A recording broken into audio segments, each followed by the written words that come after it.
It was just after midnight when the flashing blue lights cut through the quiet of Maple Lane. The neighborhood, usually so peaceful, was suddenly alive with the low hum of police radios and the crunch of boots on gravel. Inside the small, warmly lit house at the end of the street, a mother sat alone at the kitchen table, her hands wrapped tightly around a mug of tea, gone cold hours ago. She'd been waiting, glancing at the clock, willing her phone to ring, praying for a text, anything to break the silence that had settled over the house like a heavy blanket. Then came the knock. Firm, urgent, unmistakable. Her heart leaped into her throat. She stood, her legs trembling, and moved toward the door, each step echoing with dread. Through the frosted glass, she could make out the silhouettes of two officers, their faces grave, their posture tense. She opened the door, the night air rushing in, carrying with it a sense of finality she couldn't quite name. "Mrs. Carter?" One officer asked gently, his voice soft but edged with something she couldn't ignore. She nodded, her voice caught somewhere between hope and terror. The officers exchanged a glance, and in that moment, she knew something was terribly wrong. "We need to talk to you about your daughter," the officer continued, his words careful, deliberate. The world seemed to tilt, the kitchen spinning around her as she clung to the doorframe for support. Her mind raced back to the last conversation she'd had with her daughter. The excitement in her voice about meeting someone special from the internet. A man she'd never met, but trusted. A man who promised happiness. But now, with the police standing in her doorway, that hope shattered. What had happened after her daughter met that man? And what nightmare had just begun? Before the world changed, before the flashing lights and the knock at the door. There was just Emily. To her family, she was a bright, gentle solar daughter, a sister, a friend. Emily Carter was 24, with a smile that could light up a room and a laugh that was impossible not to catch. She had Down syndrome, a fact that shaped her life but never defined her. To those who knew her best, Emily was simply Emily, curious, affectionate, and endlessly hopeful.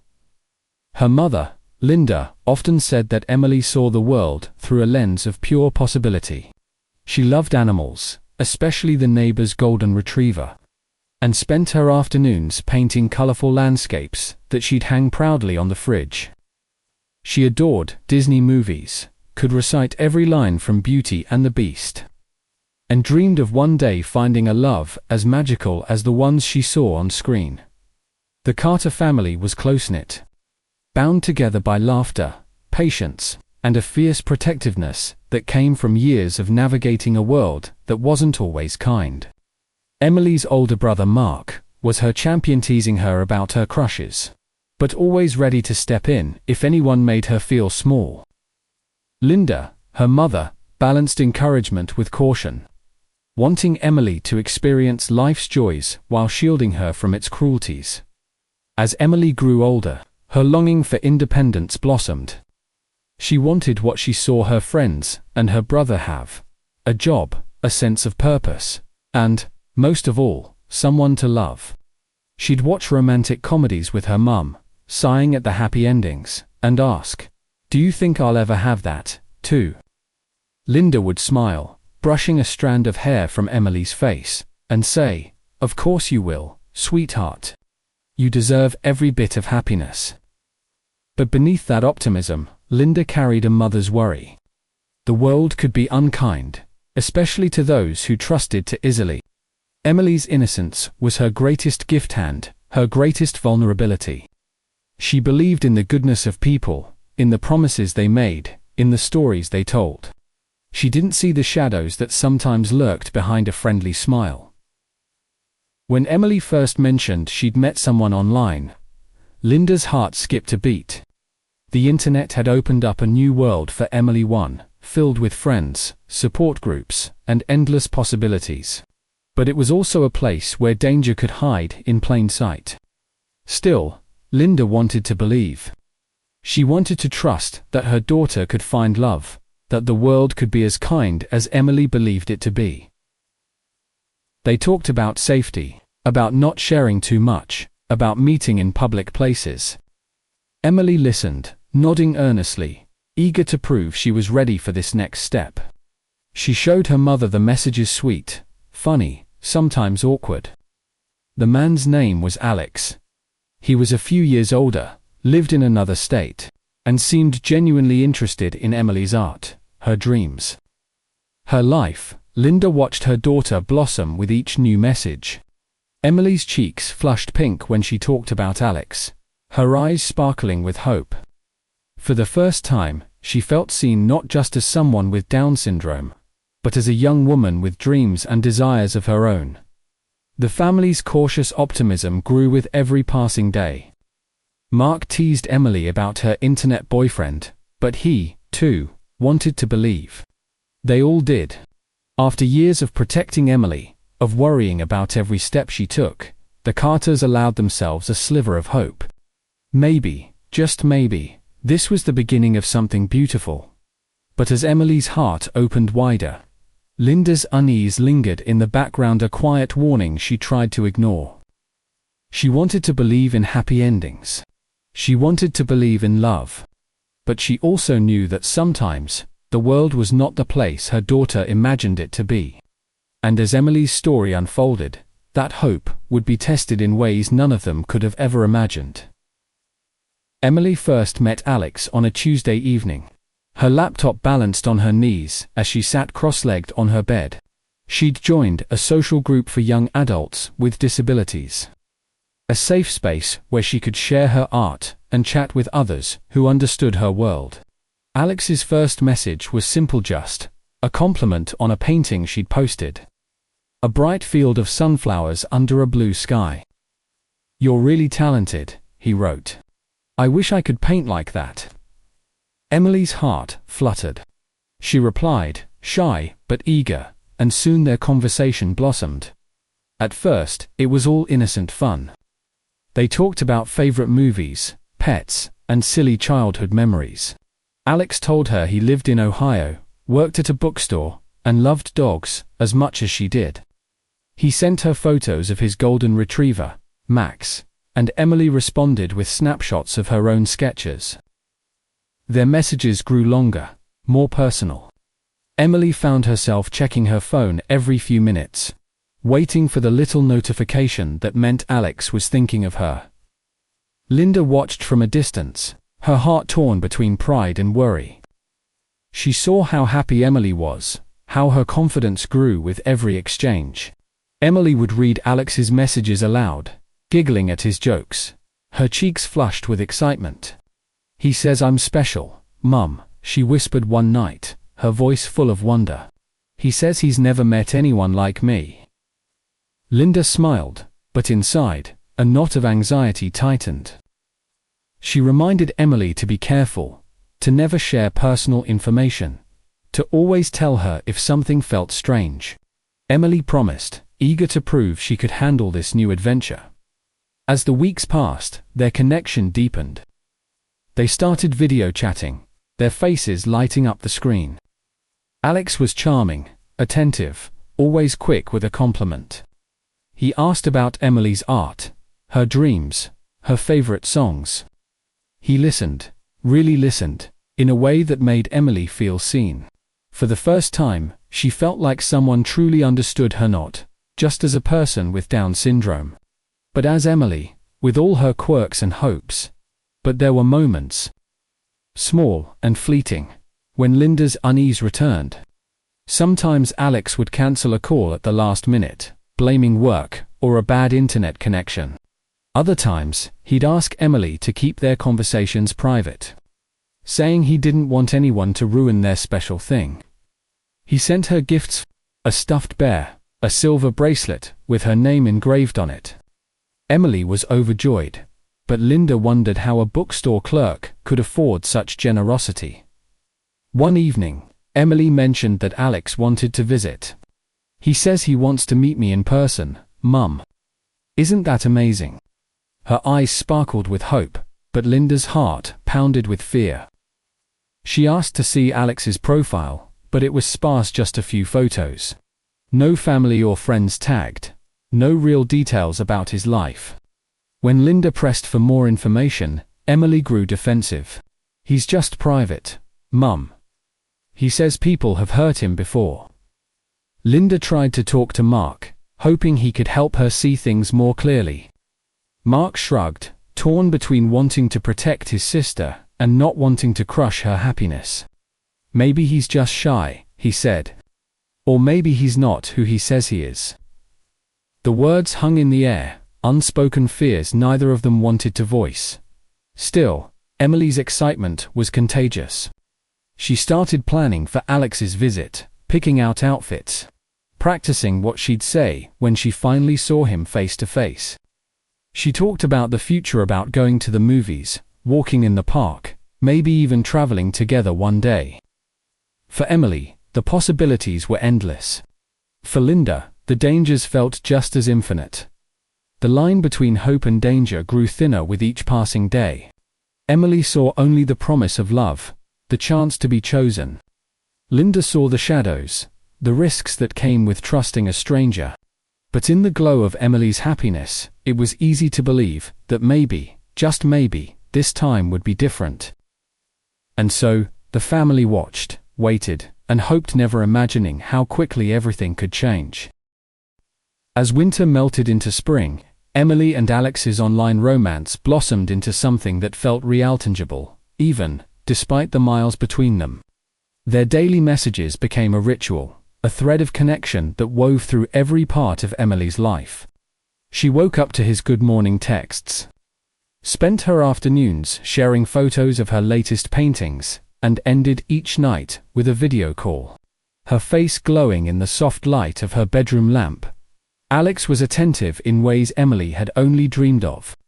He remembered the little things: her favorite color, the name of her childhood cat, the way she liked her tea with extra honey. He sent her voice notes, his tone gentle and reassuring, telling her how much he looked forward to their conversations.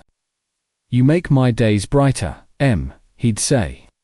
And Emily would replay those words over and over, letting them fill the quiet spaces in her heart. For Emily, every message was a promise. Alex told her he'd never met anyone as kind or as talented. He said he admired her courage, her honesty, her art. He made her feel special, chosen, and for the first time, Emily began to believe she was worthy of the kind of love she'd always seen in movies. She started to imagine a future with Alex, simple things like holding hands at the park, sharing popcorn at the movies, introducing him to her family. Linda watched her daughter's happiness with a bittersweet ache. She wanted to trust in this new love, to believe that Emily had found someone who truly cared. But she couldn't shake the feeling that something was off. Sometimes, when she passed by Emily's room, she'd hear her daughter giggling, whispering secrets into her phone. Other times, she'd catch a glimpse of Emily's face, clouded with worry after a call that ended too abruptly, or a message that went unanswered for hours. Linda tried to talk to Emily, to remind her of the importance of boundaries and caution. "Just remember, sweetheart, people online aren't always who they say they are," she'd say gently. Emily would nod, but her eyes would drift back to her phone, her mind already lost in the next conversation with Alex. "He's different, Mum. He really understands me. He says he wants to meet you, too." The family's feelings were a tangled web of hope and fear. Mark, ever the protective older brother, tried to keep things light, teasing Emily about her mystery man, but always watching for signs of trouble. He'd scroll through Alex's messages when Emily let him, searching for anything that felt off. "He seems nice enough," Mark admitted one evening, "but I still think you should be careful." Alex, for his part, seemed eager to win over the whole family. He asked about Linda's favorite recipes, sent Mark a playlist of his favorite songs, and even mailed a birthday card to Emily's grandmother. He talked about visiting soon, about meeting everyone in person, about building a life together. Emily's heart soared with every new promise, every new plan. But there were cracks in the perfect picture. Sometimes, Alex would ask Emily to keep their conversations private, insisting that their love was just between us. He'd get jealous if she mentioned talking to other friends, or if she spent too much time away from her phone. He told her stories about his own difficult past, about being misunderstood, about people betraying his trust. Emily, ever empathetic, wanted to help him heal. She shared more of herself, her fears, and dreams. Her secrets. Linda's unease grew, but she didn't want to crush Emily's happiness. She tried to stay involved, to ask questions, to keep the lines of communication open. But Emily was in love, and love, as Linda knew all too well, could make even the wisest hearts blind to danger. And so, the days passed in a blur of hope and uncertainty.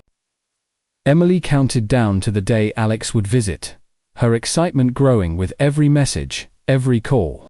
The family tried to believe in the best, even as their worries lingered in the shadows. But behind the screen, Alex was hiding something that would soon shatter the fragile world Emily had built, and change their lives forever. The day Alex announced his visit, Emily's world seemed to burst with color. She danced around the kitchen, her laughter echoing off the walls as she read his message aloud. "I can't wait to finally meet you, Em, just a few more days." Her joy was infectious, and for a moment, Linda allowed herself to be swept up in her daughter's excitement. They marked the date on the calendar with a bright red heart, counting down the days together, each morning bringing a new wave of anticipation. Emily threw herself into preparations. She picked out her favorite dress, soft blue one with tiny white flowers, and spent hours practicing her makeup, determined to look her best. She made a list of all the places she wanted to show Alex: the park where she liked to sketch, the little cafe with the best hot chocolate, the art supply store where she spent her allowance. She even painted a small canvas for him, a gift she wrapped carefully in tissue paper and tied with a ribbon dot. Linda watched her daughter's happiness with a mixture of pride and dread. She wanted to believe that this was the start of something beautiful, that Emily's faith in love would be rewarded. But the mother in her couldn't ignore the gnawing anxiety that grew with each passing day. She found herself double-checking the locks at night, lying awake and replaying every conversation she'd had with Emily about safety. She reminded Emily to meet Alex in a public place, to keep her phone charged, to call if anything felt wrong. Emily listened, but her mind was already racing ahead to the moment she'd finally see Alex in person. Mark, too, felt the tension. He tried to joke about it, teasing Emily about her big date, but his eyes betrayed his concern. He offered to come along when Alex arrived, just to say hi. But Emily insisted she wanted their first meeting to be special, just the two of them. Mark relented, but not without a warning. "Text me as soon as you see him, okay? And if anything feels weird, you call me. Promise." Emily promised, her voice steady, her heart full of hope. As the day drew closer, the house buzzed with nervous energy.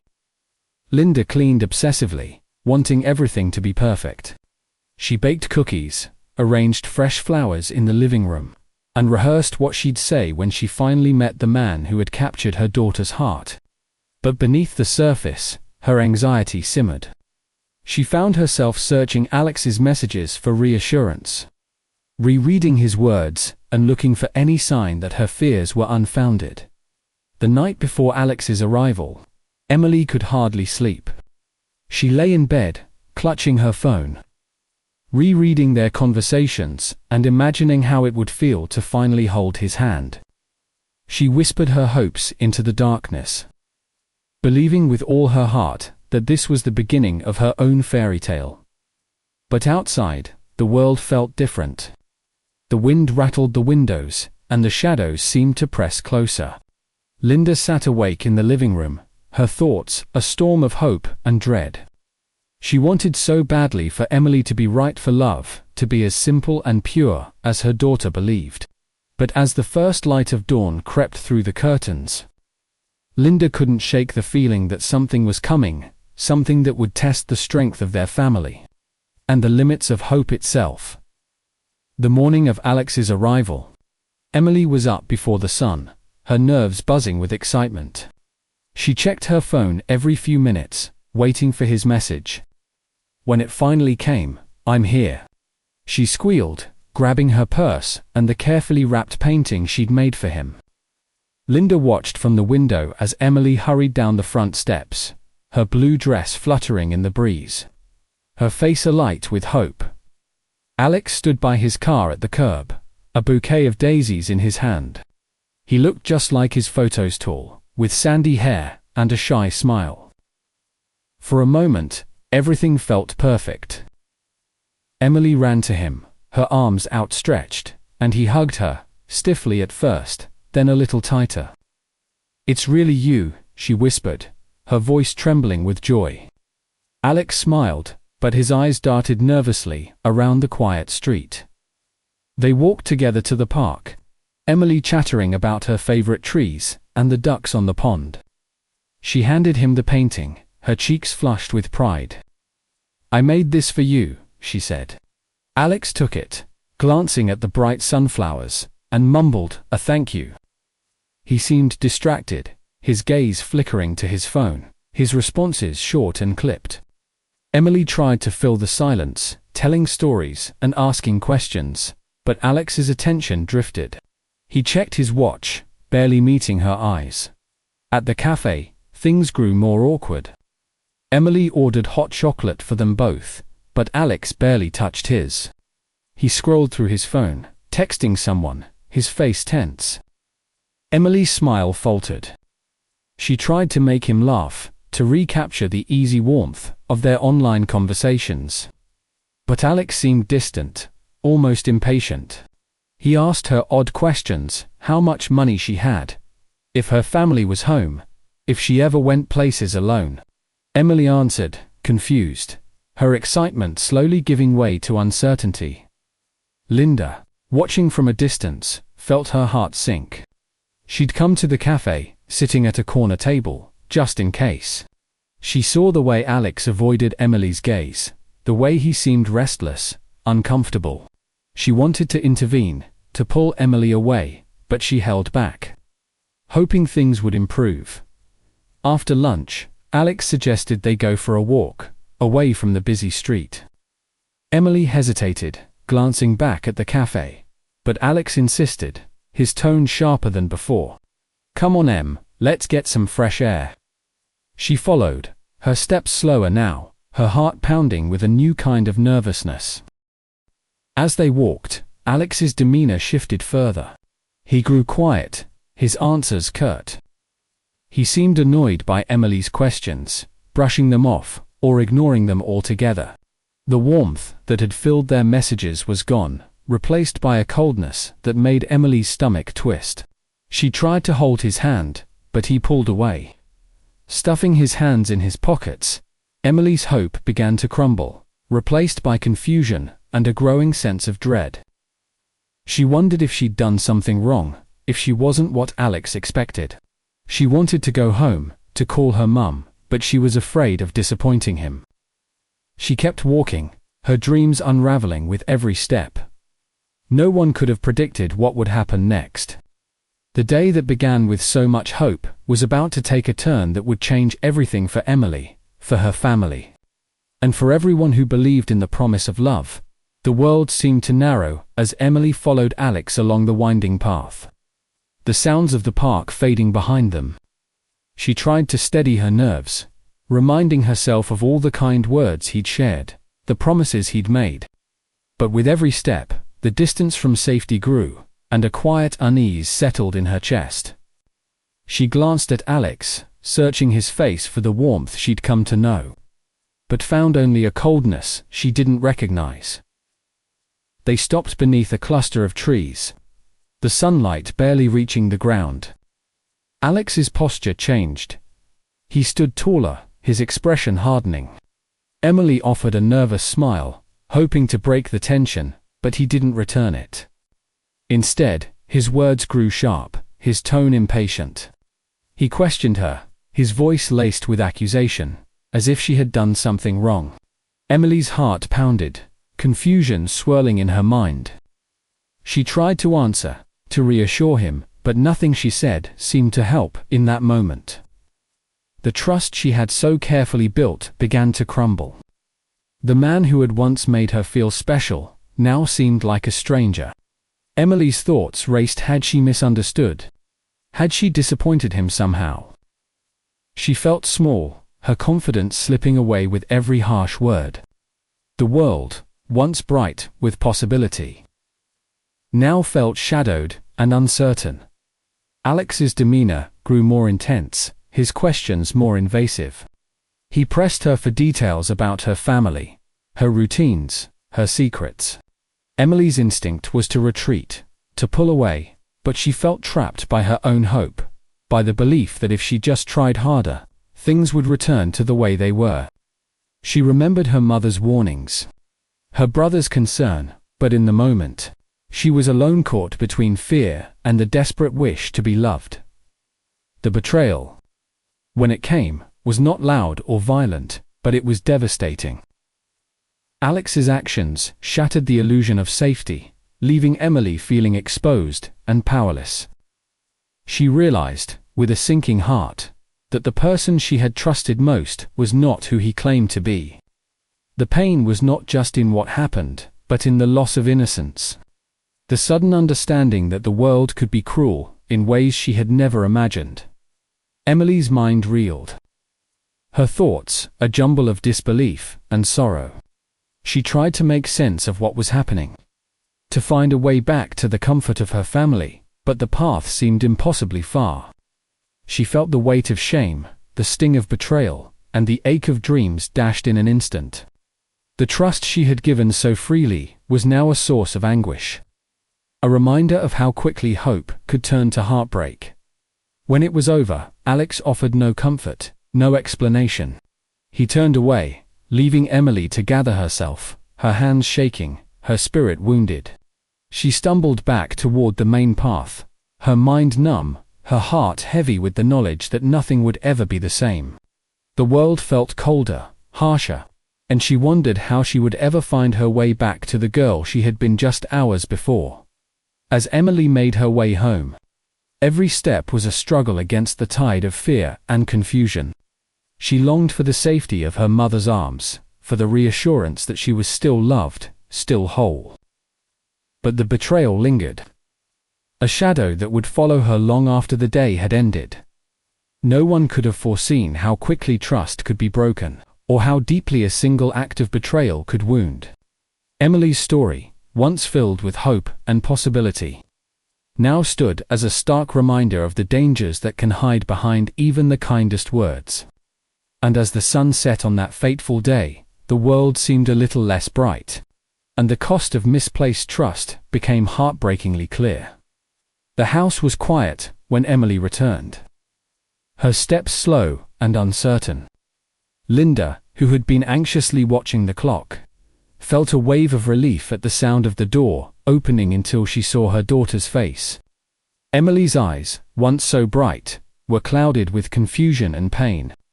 She moved past her mother without a word, her shoulders hunched, her hands trembling. Linda's heart dropped.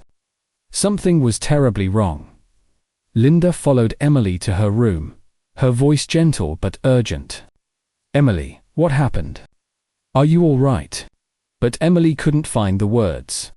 She sat on the edge of her bed, staring at her hands, tears silently streaming down her cheeks. Linda knelt beside her, wrapping her arms around her daughter, feeling the tremors of fear and heartbreak. She tried to piece together what had happened, but Emily's silence spoke volumes.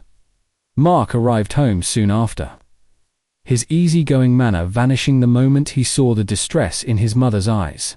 He sat beside Emily, taking her hand, his voice steady and calm. "It's okay, Em, you're safe now. We're here." But the pain in Emily's eyes was unmistakably a deep, aching wound that words could not heal. Linda's mind raced with questions and dread.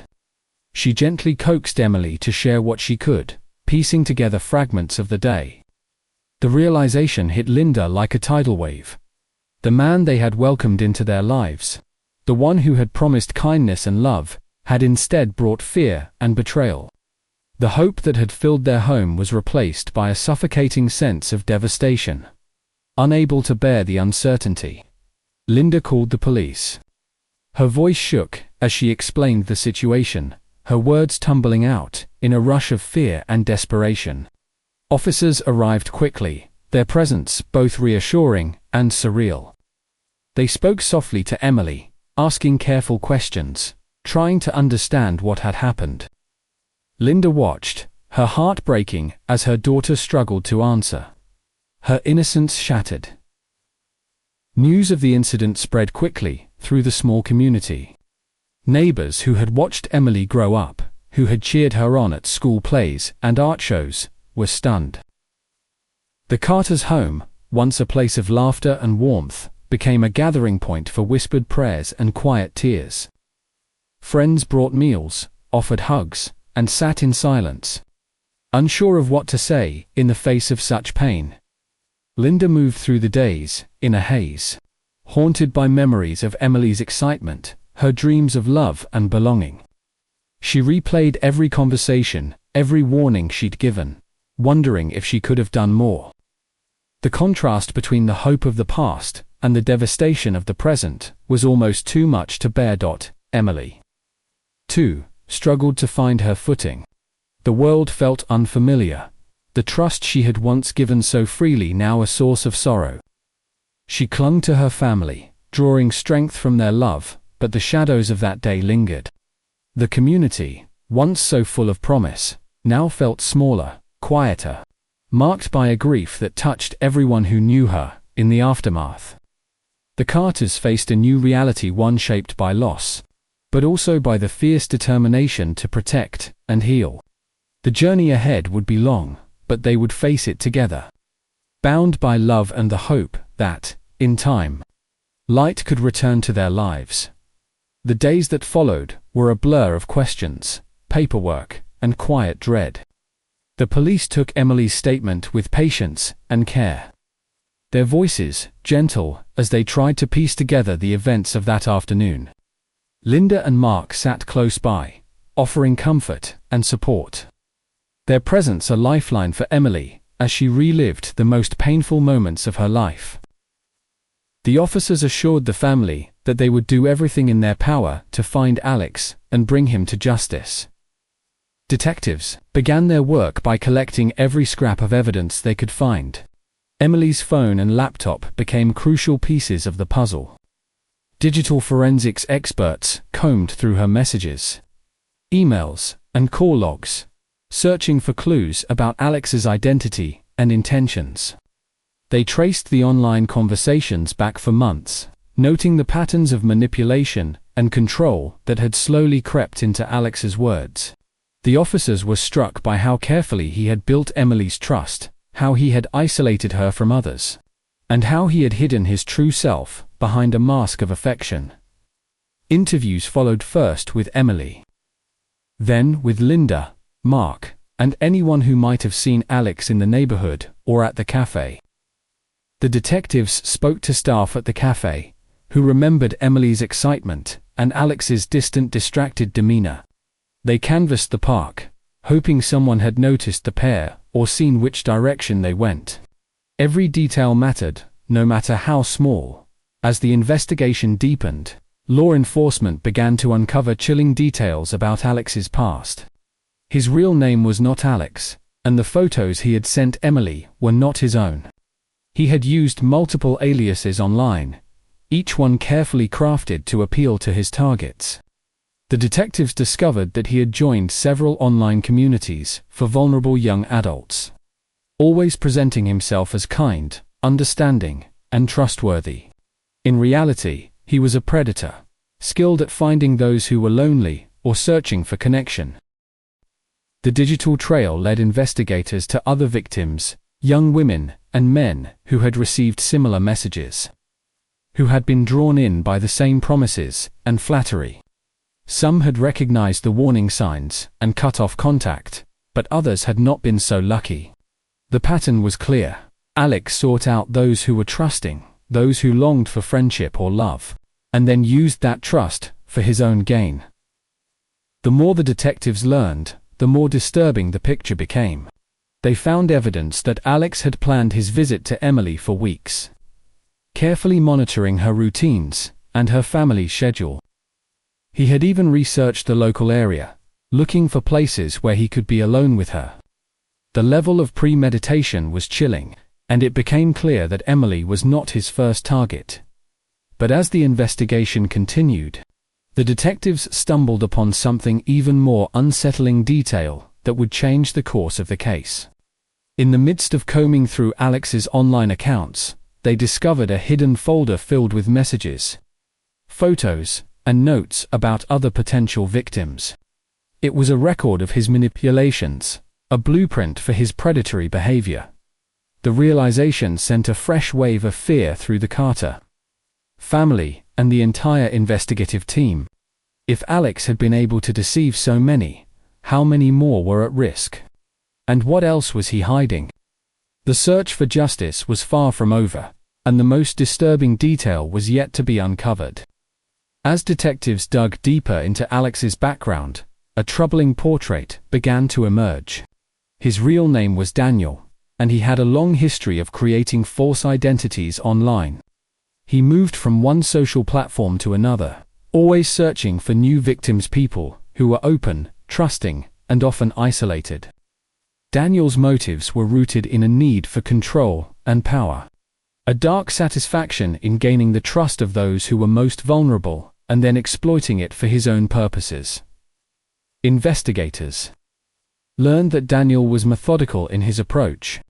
He studied his targets carefully, learning their interests, fears, and dreams. He would mirror their personalities, echo their hopes, and offer the kind of attention and understanding they craved. This psychological manipulation was his weapon. He made his victims feel special, chosen, and safe, all while slowly isolating them from friends and family. He encouraged secrecy, insisting that their connection was unique and should be protected from outside interference. Patterns began to emerge. As detectives reviewed his online interactions, Daniel often targeted individuals with disabilities or those who expressed loneliness in online forums. He was patient, sometimes spending months building trust before making any move to meet in person. He used gifts, compliments, and promises of a better future to deepen his victims' emotional investment. When he sensed doubt or hesitation, he would become defensive or guilt-trip his targets, making them feel responsible for his feelings. The warning signs, in hindsight, were clear. Requests for secrecy, reluctance to share personal details about himself, and a tendency to rush intimacy. But Daniel was skilled at masking his intentions, always presenting himself as the perfect friend or partner. By the time his true motives became clear, the damage was already done. For the Carter family, understanding Daniel's methods brought a mix of anger and heartbreak. They realized how easily trust could be twisted, and how important it was to recognize the patterns of manipulation that predators like him used. Their hope was that by sharing Emily's story, others might be spared from similar pain. The courtroom was packed on the day of the trial, the air heavy with anticipation and anger. Friends, neighbors, and even strangers filled the benches, united by a shared sense of outrage and a desire for justice. Emily sat with her family, her hands clasped tightly in her mother's, drawing strength from the love that surrounded her. The pain in her eyes was matched only by her quiet determination to be heard. When Emily took the stand, the room fell silent. Her voice trembled at first, but as she spoke about her hopes, her trust, and the betrayal she endured, her words grew stronger. She described the confusion and fear she felt, the way her world had changed in an instant. Linda and Mark listened with tears in their eyes, their hearts breaking all over again as Emily relived her ordeal. The jury watched, visibly moved by her courage. The prosecution laid out the evidence with meticulous care: digital records, witness statements, and the chilling details of Daniel's manipulation. They painted a clear picture of a predator who had targeted the vulnerable, weaving a web of lies to gain their trust. The defense tried to cast doubt, but the truth was undeniable. The community's anger simmered just beneath the surface. A collective demand for accountability. When Daniel was called to answer for his actions, he showed little remorse. His attempts to justify his behavior only deepened the sense of betrayal felt by everyone in the room. The judge's words were firm and unyielding as the verdict was read: guilty on all counts. The sentence was severe, a reflection of the harm he had caused and the lives he had shattered. As the trial ended, there was a sense of relief, but also a lingering sadness. Justice had been served, but the scars remained. For Emily and her family, the confrontation was both an ending and a beginning, a chance to reclaim their lives, and a promise that they would never let his darkness define their story. In the weeks following the trial, the Carter home was filled with a quiet that felt both heavy and necessary. The whirlwind of police visits, court dates, and media attention faded, leaving space for the family to finally begin to process what had happened. Grief settled in, not just for what Emily had endured, but for the innocence that had been lost, and the trust that had been so deeply betrayed. Linda found herself moving through the days in a daze, sometimes overcome by waves of guilt and sorrow. She replayed every moment, every warning she'd given, wondering if she could have done more. Mark, too, struggled with anger at Daniel, at the world, and sometimes at himself for not seeing the danger sooner. But through it all, the family clung to each other, finding comfort in shared memories and small acts of kindness. Emily's healing was slow and uneven. Some days, she retreated into herself, quiet and withdrawn. Other days, she found solace in her art, painting scenes of hope and light, using color to express what words could not. Therapy sessions became a lifeline, offering her a safe space to talk about her fears and begin to rebuild her sense of self-worth. Linda and Mark attended support groups, connecting with other families who had faced similar pain. Learning that they were not alone, the community, once shaken by shock and disbelief, rallied around the Carters. Neighbors brought meals, sent cards, and offered gentle encouragement. Friends organized art shows to celebrate Emily's talent, turning her paintings into symbols of resilience and hope. The outpouring of support reminded the family that, even in the darkest times, kindness could still be found. Healing did not come all at once. It was a journey marked by setbacks and small victories, a smile after a hard day, a shared laugh at the dinner table, a new painting hung on the wall. The scars would never fully fade, but the Carters learned to carry them with grace, drawing strength from each other and from the community that refused to let them face their pain alone. Emily's story is a heartbreaking reminder that even the most loving families can be touched by deception, and that the digital world, for all its promise, carries real risks, especially for those who trust easily. In the aftermath, the Carters became determined to share what they had learned, hoping to spare others from similar pain. One of the most important lessons is the need for open, ongoing conversations about online safety. It's not enough to warn loved ones once. The digital landscape changes quickly, and so do the tactics of those who seek to exploit it. Families should talk regularly about who they're communicating with online, what information they're sharing, and how to recognize when something feels off. Encourage loved ones to trust their instincts. A conversation makes them uncomfortable. It's okay to step back and seek help. Recognizing red flags is crucial. Be wary of anyone who asks for secrecy, pushes for quick intimacy, or avoids sharing details about themselves. Genuine relationships are built on transparency and respect, not pressure or guilt. If someone tries to isolate you from friends or family, or makes you feel responsible for their happiness, take a step back and talk to someone you trust. For those caring for vulnerable individuals, staying involved is key. Monitor online activity when appropriate, set clear boundaries, and create an environment where it's safe to talk about concerns without fear of judgment. There are also resources available: support groups, hotlines, and organizations dedicated to online safety and advocacy for people with disabilities. Above all, Emily's story is a call to vigilance and compassion. Protecting the vulnerable is a shared responsibility, one that requires awareness, empathy, and action. By learning from the past and supporting one another, we can create a safer world, one where trust is cherished and hope is never used as a weapon. Emily's story does not end with tragedy. Though her journey was marked by heartbreak, it is her spirit, her kindness, and her unwavering hope that continue to shine brightest. In the months and years that followed, the Carter family made it their mission to honor Emily's legacy, not by dwelling on what was lost, but by celebrating all that she was and all that she inspired in others. Emily's art, once a private joy, became a symbol of resilience and healing.